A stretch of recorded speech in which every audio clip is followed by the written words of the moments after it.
Bonjour à tout le monde. Donc, comment merger sa APR en 10 secondes? Je vais vous faire un retour d'expérience sur la mise en place de Mob Code Review que j'ai pu faire dans une précédente mission.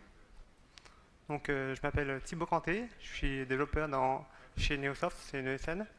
Je suis adepte des pratiques craft, de Domain Driven Design et je suis aussi formateur. Je constate que très souvent dans les équipes, les code reviews sont faites à partir de pull ou de merge request, ce que je trouve assez étonnant parce que ça vient de l'open source. Ce sont des conversations longues et asynchrones qui se font sur des outils type GitHub, GitLab. On sait tous comment ça se passe, hein. On ouvre une PR, on attend que les personnes relisent, fassent des commentaires. On essaie de traiter les commentaires en espérant que ça corresponde à ce qui est attendu, et ainsi de suite. Ce qui fait qu'à chaque étape de ce mode de code review, il y a quand même pas mal de contexte switching. En général, il faut 2 validations pour pouvoir merger sa PR. Ce qui veut dire qu'une seule partie de l'équipe va relire le code, et parfois on se retrouve un peu pressé par le temps, et on va valider nos PR plus pour merger rapidement que pour faire le code review. C'est un processus qui est relativement long, parce que généralement on n'aime pas trop faire ça, faire le code review. Qui est-ce qui aime faire ça, relire le code? Non. Non. En fait, il faut souvent un peu râler pour que tous les tickets qui sont à review soient traités, et ce qui fait que on a cette colonne de tickets à review qui grossit, grossit, grossit, et parfois il faut attendre plusieurs jours, voire plusieurs semaines avant de merger quelque chose qui a été ouvert en PR. En plus, c'est l'écrit, donc c'est globalement moins efficace que l'oral, ce qui fait que parfois on a des commentaires qui sont pas hyper bien interprétés. Ça arrive de faire des correctifs ou des évolutions qui ne correspondent pas du tout à ce qui était demandé. Donc on perd notre temps. Pire, hein, parfois on a des commentaires qui sont un peu violents.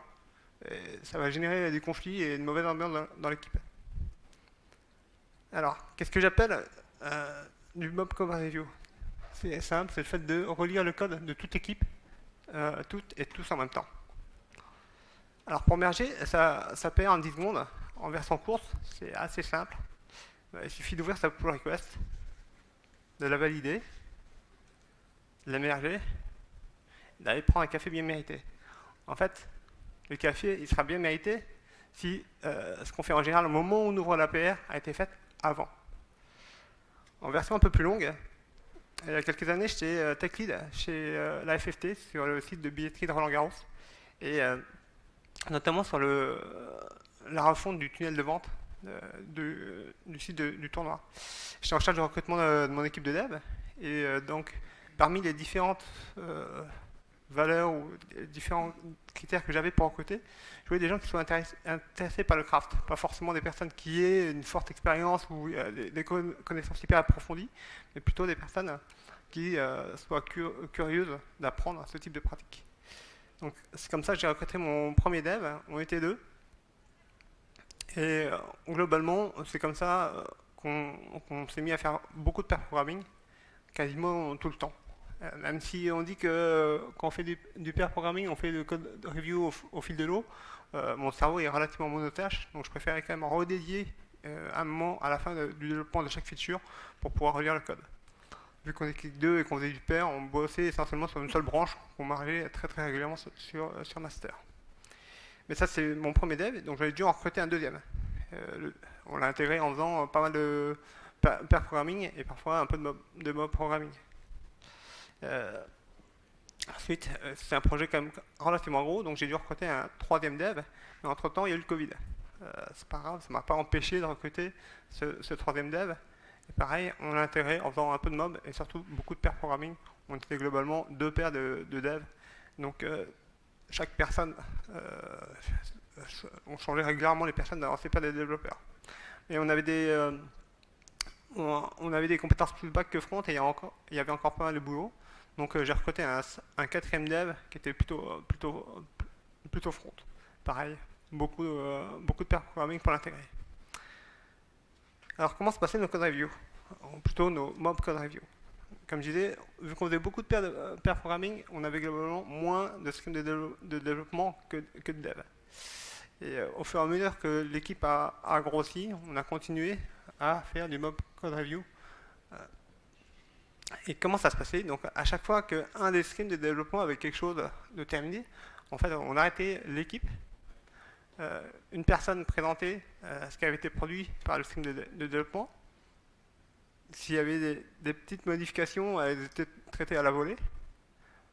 Par contre, s'il y avait des refactos ou un travail plus important, on avait quelqu'un qui avait un rôle de scribe qui notait ce qui était à retravailler pour pouvoir être fait par la suite.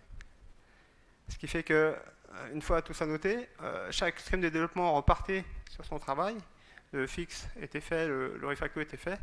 Une fois que c'était terminé, on réarrêtait l'équipe pour s'assurer que ce qui avait été retravaillé correspondait à ce qui avait été dit précédemment.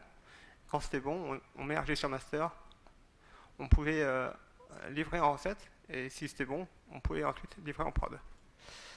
Mais tout ça, ça ne s'est pas fait sans difficulté. Pourquoi? Parce que quand on était jusqu'à 3-4 développeurs, comme je disais, en faisant beaucoup de pair programming, on avait globalement que 2 streams de développement. Par contre, quand on est passé à 4-5 développeurs, en fait, le nombre de streams de développement s'est multiplié. Parce que soit on avait 2 paires de devs et quelqu'un tout seul, soit parfois une paire de devs et 3 devs en solo.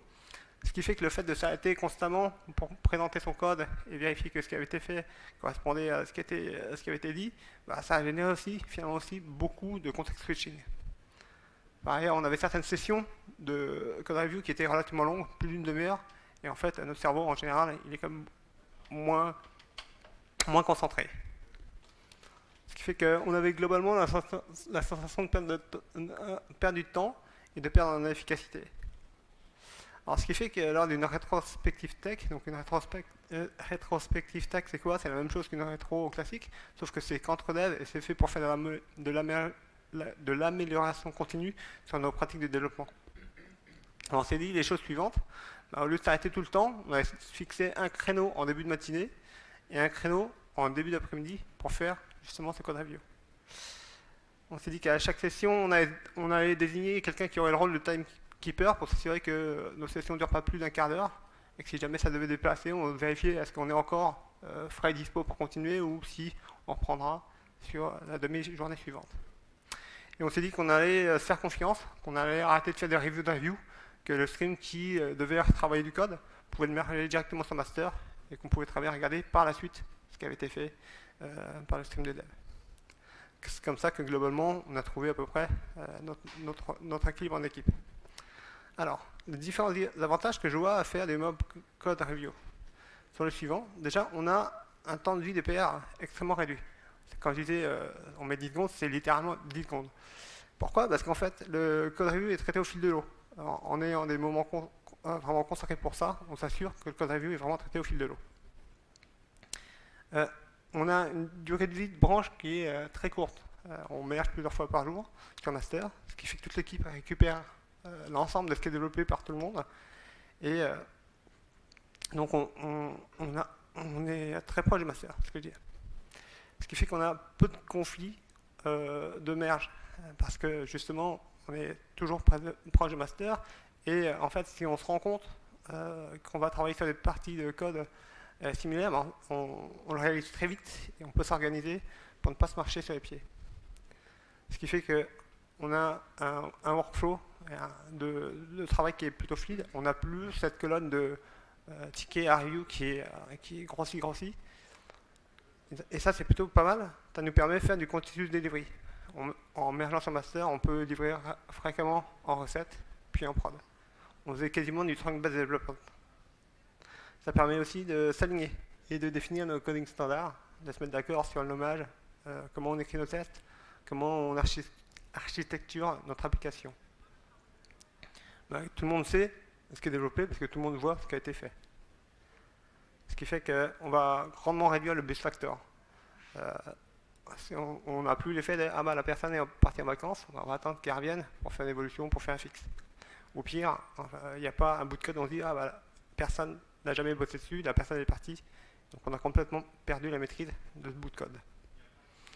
En termes d'onboarding, c'est quelque chose d'hyper efficace parce que très rapidement, les différents devs que j'ai intégrés ont pu voir d'un point de vue technique et fonctionnel ce que faisait l'application. En termes de prérequis, il y en a quand même certains. il faut être libre dans ses process. On est payé pour développer des projets, des features relativement rapidement et sans bug, mais je pense qu'on est aussi responsable de la façon de s'organiser pour être le plus efficace possible. Il faut avoir une sécurité psychologique importante. On va présenter notre code à tout le monde, donc il faut être à l'aise avec ça. De la même manière, on va être là pour critiquer, vouloir améliorer ce qui a été produit. Ce qui veut dire que le goalless programming, c'est quelque chose d'indispensable. On est là pour critiquer le code, pas les gens. Et surtout dans la façon dont on va critiquer ce code-là, c'est important d'avoir les bonnes formes. C'est ce que disait un peu Fanny hier matin en keynote. Il faut que tout le monde joue le jeu, parce que s'il y a un ou deux devs qui ne participent pas à ces mob code review, bah, je pense qu'on perd les différents avantages que j'ai pu vous présenter jusqu'à présent. Pourquoi ça marchait? Voilà. Comme je disais, j'ai recruté mon équipe, donc j'ai pu choisir des gens avec qui j'avais un bon feeling, et j'avais pas d'anciens devs qui étaient ancrés dans des vieilles façons de faire et qui n'étaient pas du tout prêts à bouger. Je pense que j'ai eu de la chance, parce que entre le moment où j'ai recruté les différents devs de mon équipe et la façon dont ça s'est passé, ça aurait pu pas du tout se passer comme ça a eu lieu. J'avais la confiance du client. Il me laissait faire, il me laissait, en tant que tech lead, il me laissait organiser l'équipe. En même temps, à partir du moment où on était capable de livrer très fréquemment des nouvelles fonctionnalités avec peu de retours, il n'y avait pas de raison de m'interdire ou de m'imposer des façons de faire. Enfin, le droit à l'erreur. Comme je disais, au fur et à mesure que l'équipe a grossi, on a eu différentes difficultés. Il y a eu des moments où ça se passait moins bien, où globalement on ralentissait un peu, mais globalement on nous a laissé itérer de manière à pouvoir réajuster et continuer cette pratique-là qu'on trouvait globalement hyper bénéfique. Pourquoi du mob code review ne pourrait pas marcher? Je pense que si dans le côté open source, ça n'a pas fonctionné, parce que c'est quelque chose où les équipes sont distribuées, il y a un nombre de personnes limité qui décident est-ce qu'on merge, est-ce qu'on merge pas. C'est plutôt sur du best effort. Enfin, et donc en gros, je pense que c'est exactement l'inverse de ce qu'on fait tous les jours sur nos projets. Si chacun est dans son coin, si chacun est isolé, ça va pas très bien marcher. Le mob code review, c'est un travail collaboratif. Il faut avoir envie de collaborer, de se retrouver. Sinon, on va se retrouver avec des gens qui ne vont pas vouloir participer ou qui ne participeront pas aux sessions. Enfin, si on se désintéresse de ce que font les autres devs, ça ne va pas bien marcher non plus, parce que c'est pareil, on n'aura pas tendance à proposer ou à aller chercher, à challenger ce qui est produit, de manière à garder une base de code qui soit au niveau de qualité qu'on souhaite conserver. Ce qui fait qu'en conclusion, moi, le mob programming, j'ai trouvé ça vraiment, vraiment top pour la partie onboarding. Les devs que j'ai intégrés ont très vite compris ce que faisait l'application et où et comment c'était fait. Comme je disais, c'est quelque chose que j'ai mis en place pendant le Covid, les différents confinements, et donc j'avais un certain nombre de mes collègues qui étaient seuls dans les studios, et donc dans leur studio, pardon, et le fait de se retrouver au moins une fois par demi-journée faisait qu'ils se sentaient quand même moins seuls. Pareil, les deux derniers devs, on les a rencontrés en vrai que plusieurs mois après, et le fait de passer du temps ensemble, ça nous a permis d'apprendre à se connaître, à s'aligner, et finalement d'avoir le sentiment d'être d'une vraie équipe. Enfin, moi, ça m'a permis d'évoluer, d'apprendre des choses aussi, de la façon dont codaient mes collègues, de progresser dans ma posture de tech lead, d'expérimenter justement ce mode de code review que je peux vous partager aujourd'hui. Enfin, moi, ça m'a permis de partir serein, parce que je savais que j'étais pas un SPOF, un single point of failure. Je savais que l'équipe était alignée, maîtrisait l'ensemble de mon application. Donc je m'étais rendu dispensable dans cette équipe. Je vous remercie pour votre écoute. Et pareil, si vous voulez faire des feedbacks, vous pouvez les faire ici ou on peut se croiser sur la fin de la conférence. Merci encore.